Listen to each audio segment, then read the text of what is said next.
صلى الله وسلم على أشرف الأنبياء والمرسلين سيدنا محمد وعلى آله وصحبه أجمعين.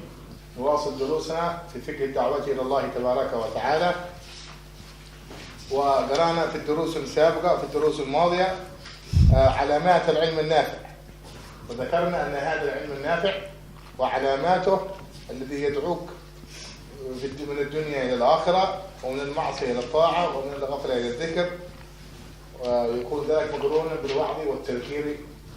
وقلنا هذا العلم النافع الذي يتطلبه الناس ويفتقر إليه الناس في هذه الآونة وهذه الأزمة. بسم الله الرحمن الرحيم. الحمد لله رب العالمين, wassallallahu wasallam ala sayyidina Muhammadin wa ala alihi washabihi ajma'in.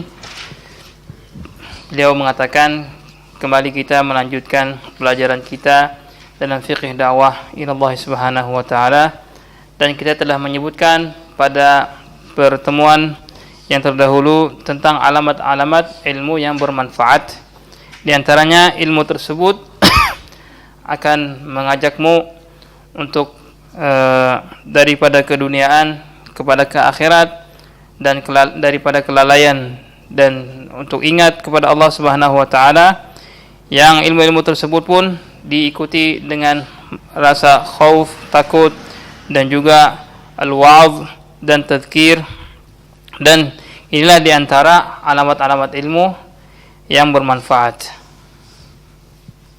قال الشيخ في الكتاب: وكانت مجالس العلماء العاملين والأئمة المهتدين معمورة بذلك، وكان منهم جماعة يقعدون على الكراسي ويجتمع عليهم الجمع الكثير من المسلمين فيعظونهم ويذكرونهم بأيام الله وبآلائه، ويحثونهم على إقامة أوامره واجتناب نواهيه، وكان الناس ينتفعون بذلك.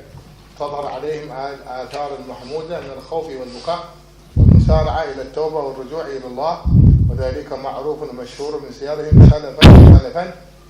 والمعنى أنه من آثار هذا الانتفاع بالعلم النافع الذي يسري في الناس على مدى القرون السابقة في عهد السلف الصالح من المتقدمين منهم والمتأخرين، كان يجتمع الناس على هؤلاء العلماء لينتفعوا بعلمهم، حتى صار تعقد لهم الكراسي يعني يراهم الناس كلهم فيعظون الناس ويذكرونهم بأيام الله الوعد وآلائه الوعيد، فينتفع الناس فيزيد فيهم الخشية والبكاء والخوف والإقبال على الله والرغبة في الآخرة والزهد في الدنيا.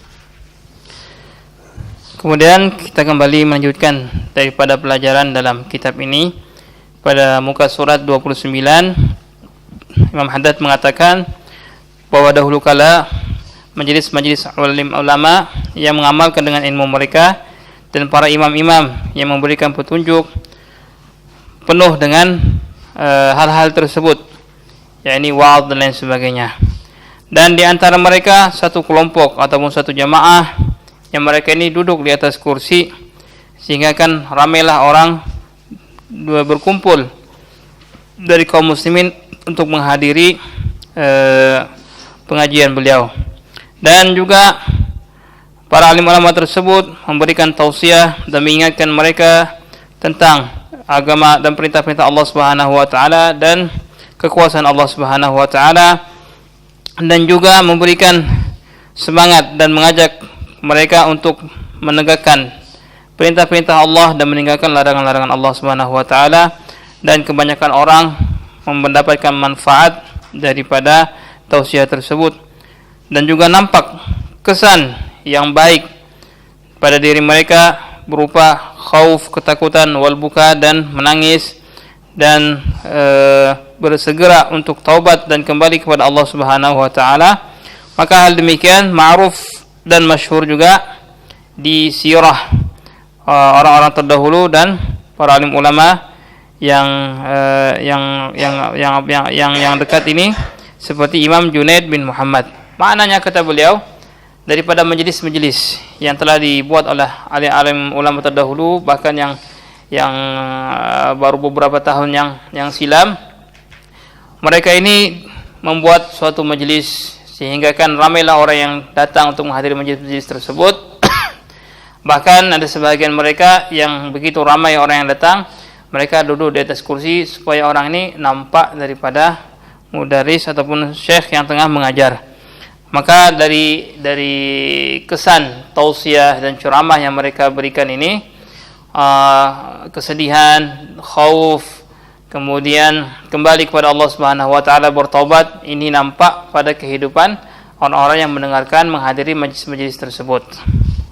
وذكر أمثلة لهم فمنهم الجنيد بن محمد سيد الطائفة الصوفي في زمانه المتوفي ببغداد سنة 297، ومثل أبي حمزة البغدادي ويحيى بن معاذ الرازي المتوفى بنيسابور سنة 258، ومثل الإمام أبي حامد محمد بن محمد الغزالي والشيخ محي الدين عبد القادر الجيلاني وغيرهم. وذكروا أن الشيخ عبد القادر الجيلاني رحمه الله كانوا إذا حضروا مجالسه من قوة الخشية والخوف الذي يحل في القلوب يأخذ من مجلسه 7 إلى 9 موتى من قوة شدة الخوف الذي ينازلهم، فيلجؤون إلى الله فيموتون خوفا وشوقا إلى الله تبارك وتعالى. 7 جنائز 9 جنائز تخرج من مجالسه رحمه الله تبارك وتعالى. Di antara para alim ulama yang telah membuat majelis-majelis demikian, Syekh Al-Imam Al-Junaid bin Muhammad Sayyid Al-Taif Al-Sufi di zaman beliau, dan juga Abi Hamzah Al-Baghdadi, dan juga Yahya bin Mu'adz Ar-Razi yang beliau ini meninggal di Naisabur pada tahun 258. Dan di antaranya juga adalah Abu Hamid Muhammad bin Muhammad Al-Ghazali, dan juga Syekh Muhyiddin Abdul Qadir Al-Jilani. Pada zaman Syekh Abdul Qadir Al-Jilani, apabila orang-orang ini telah datang ke majlis beliau, maka begitu kuat ataupun dahsyatnya rasa khauf, ketakutan, dan merasa bersalah terhadap apa yang mereka perbuat di antara maksiat dan lain sebagainya, maka terkadang dalam satu majlis 7 sampai 9 jenazah keluar dari majlis tersebut. Karena apa? Begitu kuatnya khasyah, ketakutan yang telah turun kepada hati-hati orang yang mendengarkan tausiah beliau. ومن المتأخرين أيضا الذين عايشهم مشايخنا سيدنا الإمام الحبيب علي بن محمد الحبشي، فكان لما يقوم فقط للوعظ والتذكير الناس تبكي قبل أن يتكلم قبل أن يتحدث. Dan di antara alim ulama yang pada zaman kita yang silam ini, kepada masyayikh kita, yaitu Habib Ali bin Muhammad Al-Habashi, yang mana beliau ini memiliki kelebihan, baru saja beliau ini bangun untuk memberikan ceramah ataupun tausiah, maka dah nampak ramai orang yang menitiskan air mata.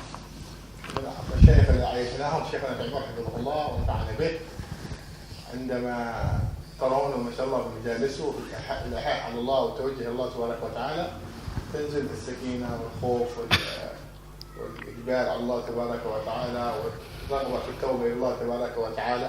هذا كله من بركة سر العلم النافع. Dan juga di antara di zaman kita ini yang kita hidup dengan mereka dan kita nampak daripada kesan ceramah dan tausiah mereka seperti Habib Umar bin Muhammad bin Hafidh, maka kita nampaklah dalam setiap ceramah beliau dan tausiah beliau ini turunlah daripada rasa khasyah, ketakutan pada Allah Ta'ala, dan ramai orang yang menangis. Ini menunjukkan adalah sir daripada ilmu yang bermanfaat. وإنما العلم بالتعلم وإنما الخشوع بالتخشع، فمن كان يرى من نفسه قسوة في قلبه أو ضعف في خشيته فيتخشع ويتباكى كما قال النبي صلى الله عليه وسلم: إن لم تبكوا فتباكى، فتقصد الخشوع وتقصد البكاء عن خشية الله حتى يرى الله صدقك فيكرمك بذلك. Maka sesungguhnya ilmu itu dengan berusaha untuk belajar ilmu, dan kekhusyuan datang tak kala orang ini buat-buat untuk khusyuk. Maka apabila siapa yang mendapati hati dia ini adalah kosong ataupun keras, tidak menangis, maka hendaklah ini berusaha walaupun buat-buat khusyuk ataupun khasyah, sebagaimana diriwayatkan dalam sebuah hadis, menangislah kalian, kalau tak boleh menangis maka buat-buatlah menangis, maka buatlah seolah-olah kalian ini menangis, sehingga apabila seorang ini berusaha demikian, Allah akan nampak, memandang kepada kesungguhnya ini, Allah akan memberikan rasa khusyuk selepas itu pada hatinya.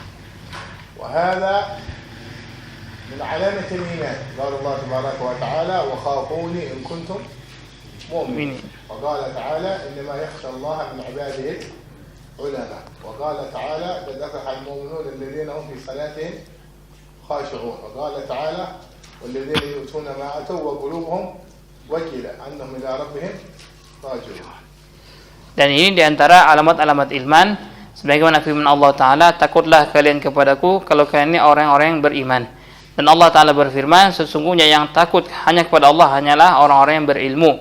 Dan juga Allah Subhanahu Wa Ta'ala telah bersabda, la itu salisa zakarna. Dan Allah Ta'ala berfirman, ini orang-orang yang telah diberikan kepada mereka ini wajilah ketakutan dalam hati mereka. والحق الصحيح وجمود العين من علامات الشقاء كما جاء في الحديث عنه عليه الصلاة والسلام من علامات الشقاء 4 وذكر منها جمود العين. Kebalikan daripada hal tersebut adalah keringnya mata dari menangis. Sebagaimana disebut dalam riwayat Rasulullah SAW, di antara alamat orang ini akan celaka, 4 alamat diantaranya mata yang jarang menangis. وكما قال صاحب الزبد فكن من الإيمان في مزيد وفي صفاء القلب ذات تجديد كثرة الصلاة والطاعات وترك ما للنفس من شهوات فشهوة النفس مع الذنوب موجبتان كسوة القلوب وأن أبعد قلوب الناس من ربنا الرحيم قلب قاسي. Sebagaimana disebutkan oleh pengarang Manzumah Az-Zubad, beliau mengatakan, jadikanlah kalian dengan iman ini senantiasa bertambah dan juga dalam ketaatan. Keimanan ini akan datang ini dengan melaksanakan ketaatan kepada Allah Subhanahu Wa Ta'ala dan meninggalkan yang diinginkan senantiasa oleh hawa nafsu. Sesungguhnya hati yang paling jauh dari pandangan dan daripada sisi Allah Subhanahu Wa Ta'ala ini apabila hati tersebut kosong daripada keimanan pada Allah Ta'ala. وذكر الإمام الغزالي وذكر الإمام الحداد رحمه الله بعد أن استرسل بذكر هؤلاء العلماء الذين ينتفع الناس بهم قال إلى أن ضعف هذا الأمر وقلت الدعوة إلى الله فغلبت الغفلة على العامة واستولى عليهم الإعراض عن الآخرة والإقبال على الدنيا وزخارفها لقلة المذكرين والدعاء إلى الله على البصيرة واليقين حتى صارت مجالس المنسوبين للعلم والدين في مثل مجالس الغافلين المعرضين المشغولين بحديث الدنيا وذكر أحوال أهلها فلذلك عم البلاء واستطال الداء وخرست ألسن المذكرين بالله وغلب الجهل والغفلة على عامة الناس حتى توهم من ليس له علم بأحوال من مضى من أهل الحق والهدى أن الشان على مثل ذلك كان وهيهات هيهات ولا مرد لما قد ذهب وفات. والمعنى أنه لما قلت الغفلة وقلوا المذكرين بالله تبارك وتعالى عم البلاء واستطال الداء يعني وانتشر بين الناس الداء وهو داء محبة الدنيا وكراهية الموت كما حدث عنه المصطفى صلى الله عليه وسلم في بعض حديثه قال يبذل في قلوبكم الوهن قيل وما الوهن يا رسول الله قال حب الدنيا وكراهية الموت. فلما انتشر هذا الداء العضاة المسلمين وقل المذكرين فأعرضوا الناس عن الإقبال وقلت الخشية وادعى العلم والوعظ والتذكير من ليس من أهله ومن ليس من أهل هذا العلم النافع. Maka disebutkan oleh Imam Haddad dalam kitab beliau, maka tak kala berakhir daripada usaha para alim ulama tadi dan para imam-imam yang menunjukkan kepada kebaikan, maka lemahlah hal tersebut dan mulailah sedikit orang yang mengajak kepada Allah Subhanahu Wa Ta'ala, sehingga kan kelalaian telah menyebar secara umum dan juga datang terhadap manusia-manusia ini al-i'rad 'anil akhirah, ini berpaling daripada kampung akhirat dan mereka justru lebih menuju kepada keduniaan dan keindahannya, dikarenakan sikitnya orang yang mengingatkan dan para pendai yang mengajak kepada Allah Subhanahu Wa Ta'ala dengan basirah dan keyakinan, sehingga kan jadilah majelis-majelis yang telah dinisbahkan kepada ilmu dan agama sebagaimana majelis-majelisnya orang-orang yang lalai, orang-orang yang berpaling, yang sibuk dengan pembicaraan tentang keduniaan dan juga ahwal-ahwal yang berkaitan dengan dunia. Maka bala pun telah bersebar kemana-mana, dan penyakit pun telah secara umum, dan lisan-lisan orang yang mengingatkan dengan Allah Subhanahu wa taala pun telah bisu, dan kejahilan dan kelalaian telah meliputi seluruh manusia, sehingga hampir-hampir dikatakan tidak ada orang yang berilmu karena disebabkan oleh ahwal yang telah menimpa umat ketika itu. Sehingga kan apabila disebutkan tentang keadaan orang-orang yang terdahulu dengan ilmu mereka, maka mereka akan mengatakan hayhata hayhata, sungguh jauh, itu adalah zaman yang terdahulu, sekarang zaman yang lain. Maka menandakan ini adalah suatu penyakit yang telah yang menimpa manusia. Dua penyakit. Yang ini hubbud dunya, cinta kepada dunia, dan karahiyatul maut, ini benci kepada kematian. Sebagaimana Rasulullah SAW telah bersabda, maka akan datang ke hati-hati kalian, kata Rasulullah, al-wahan. Wahan ini suatu penyakit yang teruk, yang parah. Maka sahabat menanyakan, ya Rasulullah, apakah wahan tersebut? Beliau mengatakan hubbud dunya, cinta kepada dunia, wa karahiyatul maut, dan benci terhadap kematian. وذكر هذا الانحلال الذي يصيب الأمة وشخصه عليه الصلاة والسلام في عدد من أحاديثه صلى الله عليه وسلم. ذكر منها هذا الإمام الحداد قوله صلى الله عليه وسلم: إن الله لا يقبض العلم انتزاعا ينتزعه من الناس. العلم ربنا لا ينتزعه من قلوب الناس، ولكن يقبض العلم بقبض أهله. يقبض العلم بقبض أهله.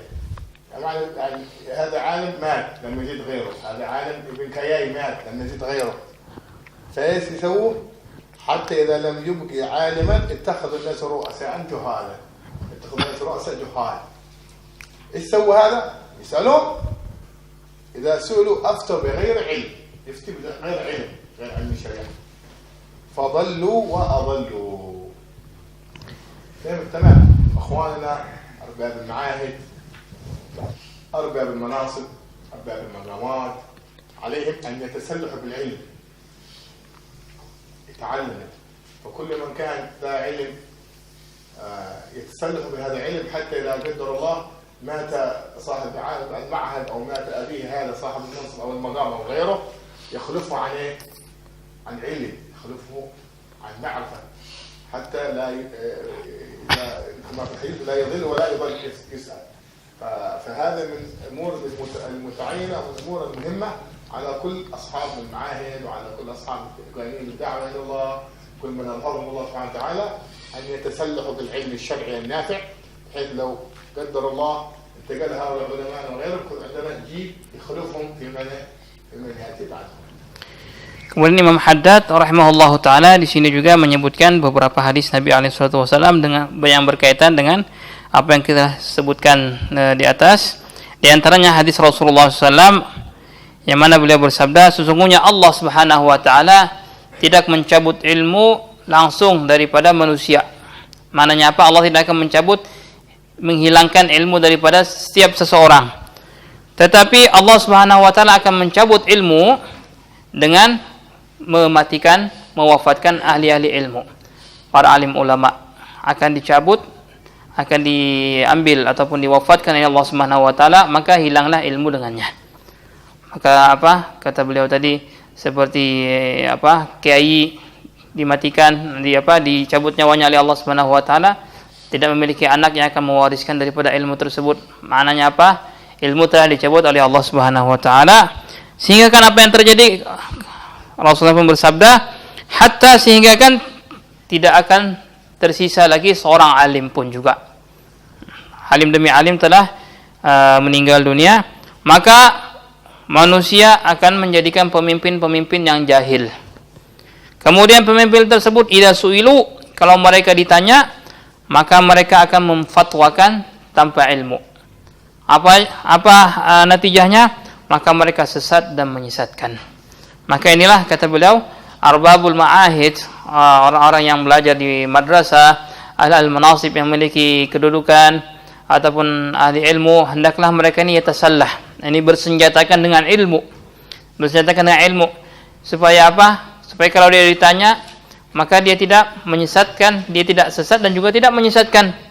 Dan juga dengan demikian dia akan mengajarkan generasi seterusnya, supaya senantiasa ilmu ini tidak habis dengan meninggalnya dia, kepada anaknya, kepada murid-murid dia, sehingga ilmu ini senantiasa ada pada lingkungan hidup manusia. Tapi kalau tidak membuat demikian, maka setiap meninggalnya seorang alim, maka hilanglah ilmu ini setiap zaman, sehingga kan akan terjadi sebagaimana telah disampaikan oleh baginda yang mulia alaihi salatu wassalam. وجاء في الحديث الآخر عنه عليه الصلاة والسلام تشخيص أحوال الأمة، قال صلى الله عليه وسلم: لا تقوم الساعة حتى يتكلم الرويبضة في أمر الدين. قيل: وما الرويبضة يا رسول الله؟ قال: التافه أو قال العامي من الناس يتكلم في أمور الدين. واحد تافه عام لا يعرف يتكلم في أمور الدين، هذا من علامات الساعة أن يظهر هؤلاء الرويبضة، يعني الرجل التافه، الرجل ما يفهم شيء، جاهل، يتكلم في أمور الدين، حلال حرام شرع وكذا. Dan juga sebagaimana Rasulullah SAW telah menyebutkan, memfokuskan daripada di antara alamat-alamat bangkitnya hari kiamat, beliau mengatakan, bersabda, tidaklah akan bangkit hari kiamat sehingga akan muncul sekelompok yang bernamakan Ruwaibidah. Maka ditanya, ya Rasulullah, siapakah itu Ruwaibidah? Beliau pun telah bersabda, itulah segolongan orang-orang yang jahil, orang-orang ammah, orang awam, yang mereka ini bercakap tentang agama, bercakap tentang keagamaan, bercakap tentang halal haram, sedangkan mereka tidak mengetahui sedikit pun hukum-hukum yang berkaitan dengan agama tersebut. نجيكم إلى دار المصطفى ودار سعادة الدارين من أجل أن تتعلموا هذا العلم النافع وتعملوا به ثم تبلغونه غيركم إن شاء الله في بلدانكم ومناطقكم. Dan juga di antara maksud kedatangan kalian ke Darul Mustafa dan juga kedatangan kalian ke Sa'adat Darain, supaya kalian ini belajar daripada ilmu yang bermanfaat, kemudian kalian semua pun mengamalkannya dan menyampaikannya kepada orang-orang yang ada di daerah kalian masing-masing. Semoga Allah Subhanahu wa taala memberikan manfaat kepada kita sekalian. وحضر معنا الليلة أخونا الشيخ نبيل بن سالم بحشوان من إخوانا الدائمين من مرتبطين بالشيخ عمر بن قديم ومن خريج دار المصطفى، وله رحلات دعوية في اليمن وخارج اليمن وفي الحرمين الشريفين وفي الهند. حضر معنا هذه الليلة. بعد الاستراحة ال5 دقائق نستمع كلنا إن شاء الله منه ونستفيد ونقيد. وهو أيضا مشرف قسم الحلقات التعليمية في الدائرة الدعوية في دار المصطفى، فمرحبا وسهلا به وتشرفنا بحضوره معنا. إن شاء الله نستمع منه بعد ال5 دقائق الاستراحة. نسأل الله أن ينفع الجميع. Maka alhamdulillah pada malam yang berbahagia ini telah hadir bersama kita Syekh Nabil bin Salim Bahashwan, yang mana beliau ini di antara orang-orang yang berkaitan dengan Habib Umar, dan di antara pelajar-pelajar yang awal sekali yang belajar dengan Sayyidil Habib Umar, dan beliau memiliki beberapa pengalaman rihlah khuruj dakwah baik di dalam Yaman ataupun di luar negeri Yaman, di antaranya di Haramain Syarifain Makkah Madinah dan juga di India. Dan insyaallah beliau pun juga memegang daripada musyrif halaqat di qisim bahagian dakwah di Darul Mustafa. Maka hadir bersama kita malam ini. Insyaallah selepas daripada break 5 minit ini, kita bersama-sama kita mendengar apa yang akan disampaikan oleh beliau. Maka semua kita menulis faedah-faedah yang akan kita dengarkan nanti. Semoga Allah memberikan manfaat kepada semua. Amin ya rabbal alamin. Alhamdulillah ala wujudana wa iyyakum fi bilad al-ilm an-nafi', bilad al-ulama ar-rabbaniyin wa al-ulama alladhina tahaqqaqu bi ma'ani al-khashya min Allah subhanahu wa ta'ala wal khawf min Allah. Kita memuji kepada Allah Subhanahu wa taala yang telah menjadikan wujud kita di negeri yang penuh dengan ilmu yang bermanfaat, dan juga di negeri yang penuh dengan alim ulama yang rabbaniyin, alim ulama yang mereka mentahqiqkan daripada sifat khasyah dan juga rasa khauf kepada Allah Subhanahu wa taala. وعندما ذكر الإمام الحداد رحمه الله تعالى وغيره من العلماء تفاصيل العلم النافع فجعل من علاماته أنه الذي يحبب للآخرة ويزهد في الدنيا وينقل الإنسان أو المتعلم من المعصية إلى الطاعة ومن الغفلة إلى الذكر لله تبارك وتعالى. جعلوا هذه التقييدات لأنه كما لا يخفى علينا وعليكم أن هناك علوم في الدنيا كثيرة جدا تزاحم هذا العلم. Maka tak kala Imam Haddad rahimahullahu taala dan selain daripada beliau dari kalangan ulama menyebutkan tafasil ini detail daripada ilmu-ilmu yang bermanfaat, yang ini diantaranya ilmu yang akan mencintakan seseorang terhadap kampung akhirat dan menzuhudkannya terhadap dunia, dan yang akan membawanya untuk senantiasa ingat kepada Allah Ta'ala dan menjauhkan dirinya daripada kelalaian dan hal-hal yang telah disebutkan dalam kitab tadi ini. Maknanya apa? Maka janganlah sampai lupa daripada pemikiran kita bahwasanya di sana selain daripada ilmu ini ada ilmu-ilmu yang lain di atas muka bumi, banyak sekali daripada macam-macam ilmu. وهذه العلوم التي تزاحم هذا العلم النافع أو بعضها يضاد هذا العلم النافع ليس وجودها اليوم ولكن كان من القديم، إلا أنه في عصرنا هذا اليوم بكثرة هذه العلوم حتى لقب بالعصر بعصر العلم. Maka ilmu-ilmu yang telah berlomba menyaingi daripada ilmu-ilmu yang bermanfaat tadi ini, yang sebagiannya ada yang bersamaan dengan ilmu yang bermanfaat dan ada juga kebanyakannya bertentangan daripada ilmu-ilmu yang bermanfaat tersebut. Maka ketahuilah ilmu tersebut bukan sahaja pada zaman kita ini. Pada zaman dahulu kala sudahlah ada ilmu-ilmu tersebut, tetapi ilmu selain daripada ilmu bermanfaat yang telah disebutkan ini, pada zaman kita ini lebih banyak orang yang condong kepadanya, sehingga kan dinamakan zaman ini adalah zaman keilmuan.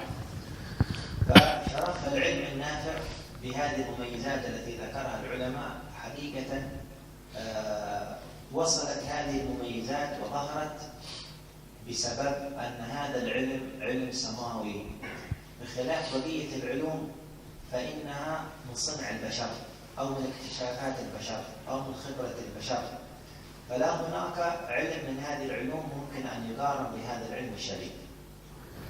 Maka keilmuan, kemuliaan daripada ilmu yang bermanfaat tersebut dan memiliki keistimewaan yang banyak dibandingkan ilmu-ilmu yang lain. Titik poin daripada keistimewaan tersebut adalah karena ilmu ini adalah samawi, dari langit. Sedangkan ilmu-ilmu yang lain ini adalah ilmu keduniaan yang berkaitan dengan dunia, yang dibuat oleh manusia, yang dimunculkan, diciptakan oleh manusia, ataupun iktisyaf yang baru ditemukan oleh manusia. Maka sangat jauhlah perbandingan ilmu tersebut dengan ilmu yang berkaitan dengan yang langsung turun daripada langit. والنبي صلى الله عليه وآله وصحبه وسلم لما وصف في القرآن بالنبي الأمي ليس معنى أن أميته صلى الله عليه وسلم أنه لا يفهم من هذه العلوم شيئا، لكن جعل الله تبارك وتعالى وصف الأمية في النبي صلى الله عليه وسلم أن العلوم التي كان يتعلمونها الناس في وقته وفي عصره عليه الصلاة والسلام تمحى الأمية بتلقي هذه العلوم التي هي مأخوذة عن البشر. فأراد الله سبحانه وتعالى أن لا يكون علمه صلى الله عليه وسلم في أخذه متصلا بالبشر، لأن العلوم كلها بشرية أرضية، لكن أراد الله أن يمحو هذه الأمية بعلم سماوي يكون سنده مباشرة متصلا بالسماء، فلا يكون لأحد على النبي صلى الله عليه وسلم شرف في التلقي كعالم يتلقى عنه صلى الله عليه وسلم، لكن شرفه مباشرة منسوب إلى السماء، منسوب إلى الله. فهذا صارت الأمية في حقه صلى الله عليه وسلم شرفا لأنها محيت بعلم سماوي ولم تمحى بعلم أرضي. An-Nabi alaihissalatu wassalam, tak kala beliau ini disifatkan ataupun disebutkan dengan sifat ummi dalam Al-Quran yang disebutkan oleh Allah Subhanahu Wa Taala. Makna ummi adalah tidak membaca dan tidak menulis.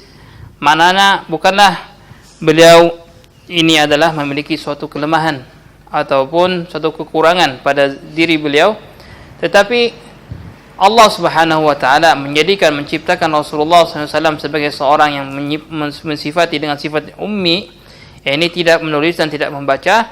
Allah menginginkan supaya Rasulullah ini tidak mengambil talaqi, mendapatkan sedikit pun daripada ilmu-ilmu keduniaan, ilmu bumi. Sehingga Allah menginginkan Rasulullah ini langsung memahami ilmu dari langit samawi. Sehingga kan beliau tidak memahami langsung daripada ilmu-ilmu yang dimiliki oleh orang yang ada di lingkungan beliau ketika itu. Sehingga beliau mendapatkan langsung ilmu yang muttasil, bersambung dengan samawi, yang langsung diberikan oleh Allah Subhanahu Wa Taala, sehingga kan ilmu yang dimiliki oleh Rasulullah tidak ada seorang pun yang di atasnya. Maka Allah Subhanahu Wa Taala tidak menjadikanlah syaraf ataupun kemuliaan melebihi daripada kemuliaan Rasulullah SAW, karena beliau tidak sedikit pun mempelajari daripada ilmu yang berkaitan dengan ilmu keduniaan ataupun ilmu kebumian ini, tetapi ilmu Rasulullah SAW langsung datang daripada Allah Subhanahu Wa Taala. فالعلم السماوي لا يكون إلا نافعا لأنه جاء من السماء، فالعلم النافع جاء من عند الله النافع سبحانه وتعالى، ولا يمكن أن يكون فيه أي ضرر، لا يكون فيه أي ضرر، بخلاف العلوم البشرية الأرضية تتعرض لكثير من الأضرار. ولهذا لما كان العلم هذا خالصا في نفعه لجميع الخلق، جاء مباشرة النبي صلى الله عليه وسلم في بعثته بنفع الخلق. قال الله: والذي بعث في الأميين رسولا منهم يتلو عليهم آياته ويزكيهم ويعلمهم الكتاب والحكمة. مباشرة أي إنسان يأخذ هذا العلم حقيقته نافع، فلا بد أن يكون الإنسان نافع بهذا العلم لنفسه ولغيره، يكون نفعه منحصر على الغير ومتعدي للغير، منحصر على شخص ومتعدي للغير. Maka ilmu yang bermanfaat ini adalah ilmu samawi, ilmu yang langsung turun daripada langit, karena ilmu tersebut langsung turun daripada Allah An-Nafi', Allah yang maha memberikan manfaat. Maka tidak akan dimilikilah oleh seseorang daripada ilmu samawi ini kecuali dia akan mendapatkan manfaatnya dan dia akan memberikan manfaat kepada yang lain. Dan juga ilmu tersebut akan jauh daripada hal-hal yang akan memudaratkan dirinya ataupun memudaratkan orang lain juga. Pada awal sekali Allah mengajarkan kepada Rasulullah SAW, Allah berfirman, "Huwallazi ba'atsa fil ummiyina rasulan." Allah ini telah mengutus pada orang-orang jahil ketika itu adalah seorang rasul yang telah mengajarkan, membacakan kitab terhadap mereka dan mentazkiyah mereka, mensucikan mereka, membersihkan hati mereka daripada penyakit-penyakit hati, dan juga mengajarkan kepada mereka kitab ini Al-Quran dan juga hikmah. Maka langsung saja Rasulullah mendapatkan ilmu daripada Allah Subhanahu Wa Taala, maka beliau langsung mendapatkan manfaat dan memberikan manfaat kepada yang lain. Maka ini suatu lazimah, kelaziman bagi orang yang memiliki atau mempelajari ilmu samawi, ilmu yang bermanfaat tadi, maka pada awalnya dia akan mendapatkan kemanfaatan, dan mestilah selepas itu orang pun yang lain pun akan mendapatkan kemanfaatan, karena ini ilmu adalah ilmu an-nafi', ilmu yang datang daripada samawi, daripada langit. ولهذا من قوة نفع هذا العلم أول ما جاء النبي صلى الله عليه وسلم بعد الوحي عليه، جميع الذين اتصلوا به صلى الله عليه وسلم في فترة يسيرة كانوا يعيشون في بادية لا تعرف في جزيرة العرب، ولا يذكرون في العالم في حضارة، ولا ما يعرفون إلا بالأشياء البذيئة السيئة. عصره كان عصر مظلم، ففي فترة وجيزة حينما اتصلوا به صلى الله عليه وسلم حرروا هذا العالم وصاروا سادة هذا العالم وصاروا يذكرون في العالم، حتى وصل بهم الحال إلى أن الدول الكبرى في عصر يذكرون كيف صاروا هؤلاء الذين لا يذكرون في الخارطة وليس لهم ذكر عند الناس، في لحظة واحدة يذكرون في العالم كله، وصاروا ينافسون في الاقتصاد وينافسون في العلوم، وصاروا يتحدثون عن العالم ويتحدثون عن اكتشافات ومعجزات. في فترة يسيرة جدا اتصلوا بهذا النبي صلى الله عليه وسلم يكون مباشرا نافع في الناس ومؤثر في الناس، وهذا يعطينا الأثر العظيم في هذا. كما نرى الآن في وقتنا الواقع، يأتي أحد الناس من الخارج أو من الداخل يتصل بهؤلاء العلماء لفترة يسيرة، يعود وهو ينفع في بلاده ويصير مذكورا في بلاده عند الناس كلهم في فترة يسيرة، وأناس ربما لهم سنوات طويلة يدرسون العلوم الأخرى ليس لهم هذا الذكر. Maka kekuatan yang datang daripada ilmu yang bermanfaat tadi ini, sebagaimana Rasulullah SAW telah mendapatkan ilmu yang bermanfaat tadi, ilmu samawi, kemudian maka nampaklah orang-orang yang telah berhubungan ataupun masuk Islam ketika itu dengan Rasulullah SAW, yang mana mereka ini adalah dahulunya dalam kejahilan. Mereka orang-orang badui, orang-orang kampung, jauh daripada hadarah. Maknanya hadarah ini adalah kemajuan. Mereka tidak mengetahui hal-hal yang baru. Tetapi dalam suatu masa yang singkat sekali, tiba-tiba mereka ni disebut-sebut di seluruh dunia. Orang-orang yang jauh di kampung tadi dalam kejahiliah, dalam kezaliman, dalam kegelapan ini, dalam masa yang singkat, tak kala mereka telah masuk Islam dan juga mengikut Rasulullah SAW, sehingga kan negara-negara yang kuat, yang superpower ketika itu, mereka tertakjub dengan suatu kaum.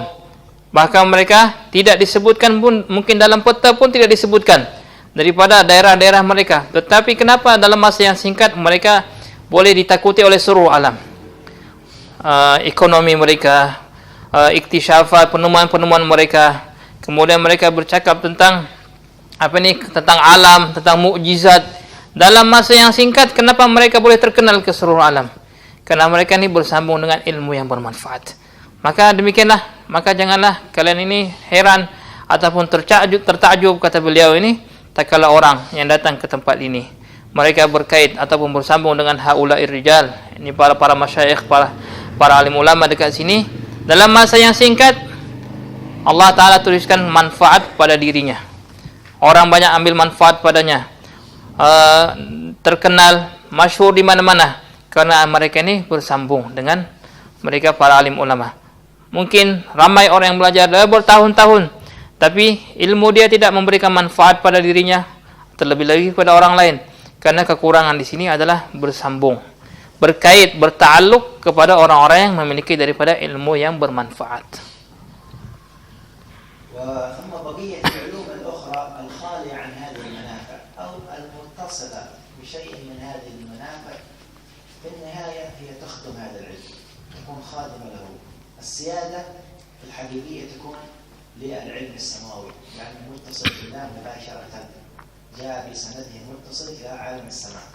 بقية العلوم الأخرى بحد ذاتها إن كان لها شرف فشرفها إذا اتصلت بخدمة هذه العلوم، وخدمة هذه العلوم تعود إلى أن توصل الذين يتعلمون هذه العلوم إلى معرفة الله سبحانه وتعالى، معرفة الخالق. وكثيرا ما نسمع من الحبيب عمر حفظه الله تعالى في مذاكراته عن افتخار كثير من علماء العصر باكتشافاتهم وبطلوعهم إلى القمر وإلى شيء من هذه الكواكب، فيقول لهم الحبيب عمر في بعض خطاباته وتوجيهه: وإن طلعتم إلى القمر أو طلعتم إلى أي كوكب ماذا عرفتم إذا لم تعرفوا الله؟ أنتم ما وصلتم إلا إلى مخلوق. ماذا يساوي هذا العلم الذي تنبهرون به إذا ما وصلتم إلى معرفة خالق الكوكب وخالق القمر؟ أنتم لا تزالون في أمية البشر، في أمية العقل، لم تصلوا بعد إلى معرفة العلم الذي يصلكم إلى الله. فهذه العلوم كلها إذا انقطعت عن عالم السماء فهي سيدة عليهم وليست خادمة لهم. فإن وصلوا إلى اكتشاف فاكتشافهم مؤيد لعلم السماء، جاء دليل لعلم السماء. وإن سببوا في الاكتشاف فقد تأخروا في الاتصال بسند العلوم السماوية، وليس كل من اكتشف شيئا صار أشرف ممن لم يكتشف هذا الأمر. فهذه العلوم كلها ليس فيها شرف أبدا، لأن كل موجودة في القرآن. Maka ilmu-ilmu yang selain daripada ilmu samawi ini baik itu dia tidak ada kait mengait ataupun ada sedikit kaitannya dengan ilmu an-nafi', maka pada akhirnya juga kata beliau ini akan berkhidmat kepada ilmu samawi. Pada akhirnya dia akan berkhidmat kepada ilmu samawi, karena pemimpin daripada seluruh ilmu ini ilmu yang bermanfaat, ilmu yang berkaitan dengan samawi, ilmu yang muttasil, bersambung langsung turun daripada Allah Subhanahu wa taala kepada baginda Nabi alaihi salatu wasalam. Maka penemuan ataupun sains dan sebagainya, ilmu-ilmu yang baru, apabila dia ini berkaitan dengan ilmu bermanfaat ini, maka ilmu tersebut dia mendapatkan kemuliaan juga. Tetapi selama dia ini tidak berhubungan dengan ilmu yang bermanfaat, ilmu samawi ini, maka dia telah jauh daripada kemanfaatan baik bagi dirinya ataupun orang lain. Dan sesungguhnya ilmu tersebut, ilmu bermanfaat ini adalah tatkala membawa orang ini mengenali kepada Tuhannya, kepada yang menciptakannya. Kita sering mendengar daripada tausiah dan ceramah Habib Umar dalam muhadarat beliau, yang mana beliau menyampaikan tentang kebanggaan para alim ulama pada zaman kita sekarang dengan penemuan-penemuan mereka terbaru. Mereka naik ke atas bulan ataupun ke planet-planet yang jauh. Maka Habib Umar pun telah berucap, beliau mengatakan, apa yang kalian ketahui tatkala kalian ini naik ke atas bulan ataupun kalian sampai kepada planet di antara planet-planet yang ada di angkasa ini, apabila kalian tidak mengetahui pencipta daripada planet tersebut, maka ini bukanlah suatu keilmuan. Keilmuan yang hanya mengenalkan kalian makhluk. Bulan itu makhluk, planet pun itu juga makhluk. Maka apakah yang patut dibanggakan oleh seseorang apabila dia hanya sampai kepada ilmu basyariah? Maka masih saja kalian ini, kata beliau, fi ummiyatil bashar, ini kebodohan manusia. Selama ilmu kalian tersebut tidak membawa kalian untuk mengenali siapakah pencipta bulan, siapakah pencipta planet, maka kebanggaan yang pada hakikatnya adalah ilmu yang bermanfaat, yang dengannya orang ini akan mengenal daripada siapa penciptanya dan juga siapakah yang telah mewujudkannya.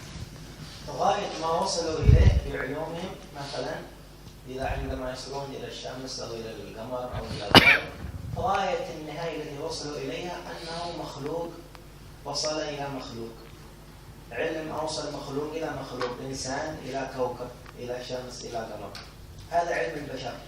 لكن علم السماء مخلوق وصل إلى خالق سبحانه وتعالى، فشتان ما بين من يصل إلى خالق وما بين من يصل إلى مخلوق.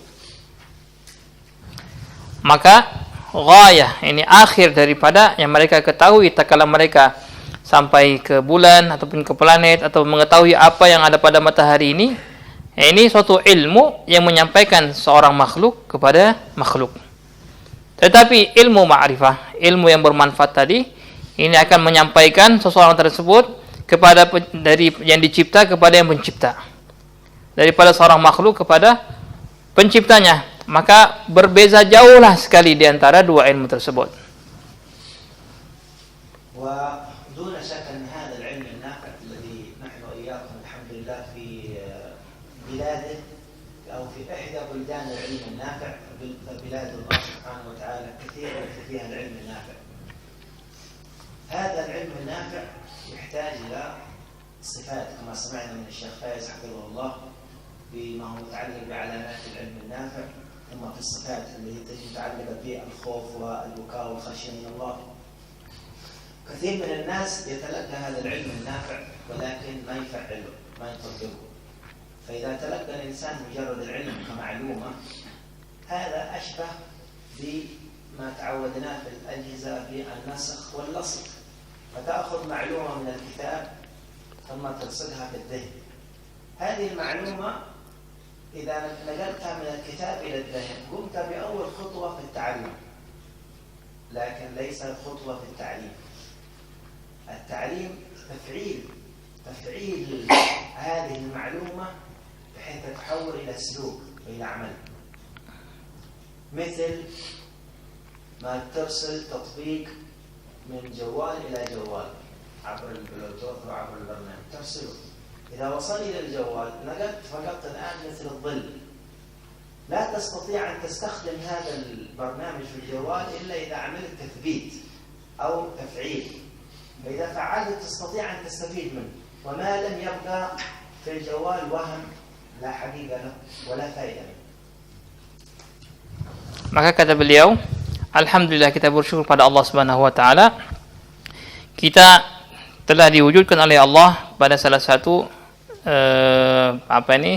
daerah ataupun kawasan ilmu. Yang ramai di sini adalah para alim ulama. Sesungguhnya di semua tempat di seluruh alam ini ramai daripada tempat-tempat orang alim. Kita di salah satu kawasan yang di sana, di tempat ini adalah banyak alim ulama dan para penuntut ilmu. Maka ilmu yang kita pelajari ini tidak akan mendatangkan kemanfaatan lebih besar kepada diri kita kalaulah kita hanya cukup dengan mengetahuinya saja. Maka ilmu tersebut dia harus diamalkan. Ilmu yang kita pelajari ini harus diamalkan supaya akan memberikan kesan. Supaya apa? Ini tatahawal, kata beliau, ini berubah menjadi suluk, menjadi akhlak, menjadi perangai ilmu tersebut. Sebagaimana kata dimisalkan oleh beliau, kalau seseorang ini diambil satu program daripada handset, diambil dari Bluetooth ataupun dengan cara yang lain, kemudian sampailah program tersebut di handset dia. Kalau dia tak buat setting ataupun dia download, dia setting semua program tersebut, maka dia tak boleh menggunakan program yang dah dia Bluetooth tadi. Ini permisalan kata beliau. Kalau orang dah mengambil ilmu daripada mendengarkan, bertalaqi dan sebagainya, sampailah kepada hati dia. Tapi kalau ilmu tersebut dia tak settingkan ilmu ini, maka dia tidak boleh mendapatkan faedah dari program ilmu yang ada pada dirinya ini. Sebagaimana program yang dia di Bluetooth daripada handset yang lain.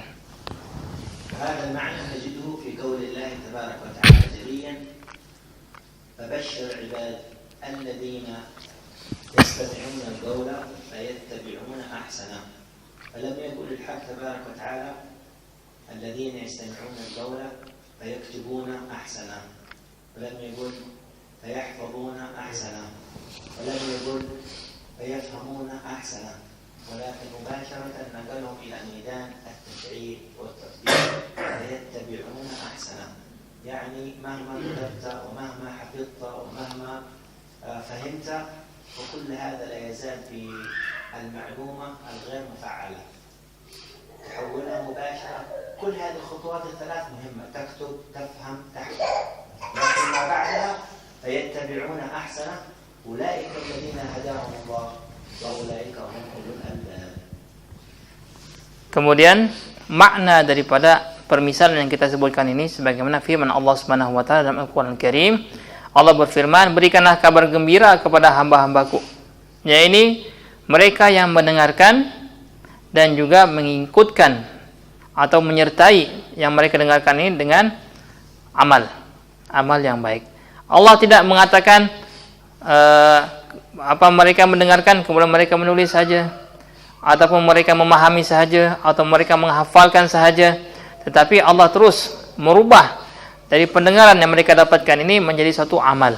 Fayattabi'una, mengikutkannya, mengamalkannya, mempraktikkan daripada mereka dengarkan ini, yang mereka tulis, mereka fahami, mereka hafalkan ini kepada suatu aktiviti, kepada suatu praktik dalam kehidupan mereka. Maka sebagaimana program tadi, dia buat setting dan sebagainya, maka bolehlah dia ini mendapatkan kemanfaatan dari program tersebut. Maka Allah pun telah berfirman, itulah mereka yang akan diberikan petunjuk oleh Allah Subhanahu wa taala, dan itulah mereka ulul albab, orang-orang yang cerdik. Nasallallahu tabaraka wa ta'ala an yaj'alana wa iyyakum min alladhina yastami'una al-qawla wa yattabi'una ahsana wa yanfa'ana wa iyyakum bima 'allamana wa ya'allimna ma yanfa'una wa yazidna wa iyyakum fi dhalika as-sidq wal ikhlas wa yuhibna wa iyyakum 'ala khallina wa iyyakum bi akhlaqin mahbubin muqarrabin ja'alna wa iyyakum mutahabbin fillah wa ta'afin fillah. بارك الله في أيام جلوسنا في هذه البلاد المباركة، وانفعنا بعلمائها وبخواصها منهم وأكرم الأكرمين وأرحم الراحمين. الحمد لله رب العالمين.